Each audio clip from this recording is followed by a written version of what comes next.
welcome back to El Bazano News Media. I'm Noah Garcia, and I'm here with one of the most interesting men I've met. In the last 5 minutes, we had a very interesting conversation where he dissected all of my examples of graphs. Henry Bouchot, who's running in District 2. Did I say it right? Yep.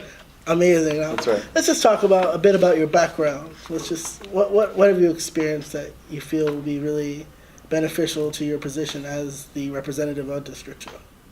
Yeah, that's a great question. So in terms of my experience, I'm a combat veteran. I served in the Marine Corps as a judge advocate, so I got definitely probably more experience being responsible for people and for lives than most people would at the age of 33. Like I said, I might have said, I'm an attorney, and I also have a master's in business. And I'm also a father of two, so I've been pretty busy in the last 33 years of my life. That's great that you do work, that you have such an extensive history working with the law, especially because I know there's been a lot of worry lately, especially I know they sued the city over the drilling in the hills, and there's been a lot of, I would like to say, legality surrounding especially property owning and buying and selling lately, and I feel like a lot of things are getting muddled, so it's always good to have somebody with experience that's able to separate and dissect this and say, here, this is what they're saying and this is what they're not saying. Yes. In the council. Yeah, Shakespeare said the first thing we do is kill all the lawyers. But with that said, it is helpful to have a legal education when it comes to not just understanding some of the nuances of the legalities, but it helps you ask the right questions. It also helps you to explain in layman's terms to people who might not want to dig through, the nitty-gritty of some of the legal battles that you have in Whittier. They're not insignificant. I did a Public Records Act request and found that since 1990, there's been almost $4 million in payouts and legal settlements in Whittier. And that doesn't even include the litigation fees associated with litigating those claims. So City of Whittier does give out a lot of money in some would say needless litigation. I don't know, some is just sort of inherent to be in a city that gets sued. That's going to happen, but it is important to have somebody who sort of can think in a strategic way about different legal issues. You're running against a couple other people. Would you say that your experience in dissecting and translating these legal documents and terms is what really proves that you're maybe one of the best persons to represent that area? I can't speak for what people are going to decide on and what they're going to see as more valuable experience. What I like to say is that we have the best combination of a strong vision for a 21st century Whittier and also strong experience. I also think one of the appealing things for people who will consider voting for me is not so much my experience, but the fact that I want to give people access to the system. I want to give people an opportunity to have their voices heard. So that, I think, as much as any sort of experience is what we're trying to offer to voters. If you notice, ours is the only campaign that it doesn't have the tagline "experienced." Right? I think that's just you have to have a basic level of experience to be a viable candidate.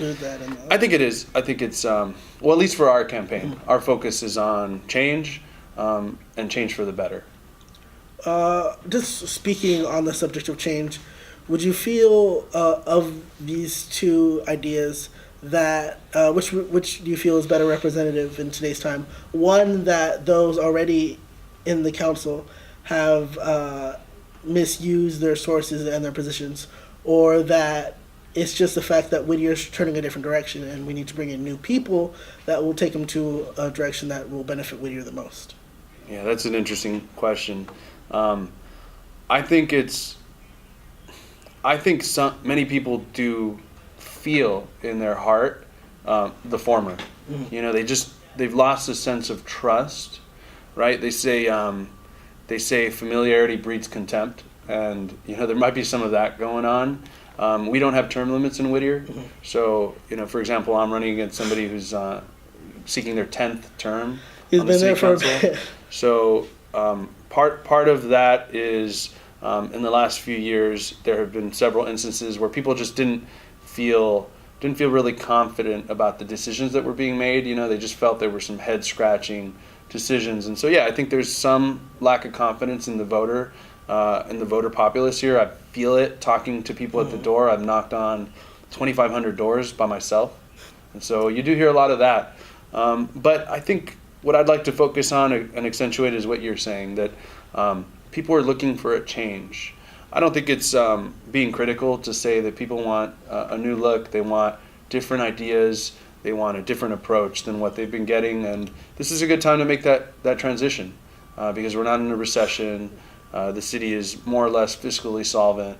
But there are some really looming issues coming on the horizon that we need somebody who's going to be real honest and straightforward with people about what those are. I just speaking on that, I think we really are in a transitional period where I think we're more or less stable where we are as a city, and that we can either just keep growing and rising, or we can kind of start tripping and falling on our face, just fall. So it's just, I think we have to be very careful about who we bring into office and who we're choosing, and then you have to be careful, but you also have to take some risk. Just never taking a risk is a risk in and of itself. So absolutely, you have to sort of take some level of risk. But that's a good thing. We have choice. Now that we have districting, you've seen a real influx of candidates, and so people are excited. One of the reasons they're excited is because they feel like they have a choice now. They don't have to they're not resigned to the same candidates year after year or election after election. Okay, well, thank you so much for coming here and talking with me. No, absolutely. I'm glad to talk all day, but you're probably going to run out of battery. Yeah. I'll be sure to leave the link down to his website and any other related articles down in the description below. Please make sure to check out any other videos with candidates, and please vote. Look at your descriptions. Look at all info you can, because change starts at the community level. Okay, thank you so much, and I'm Noah Garcia with El Paisano News Media. Thanks. Okay.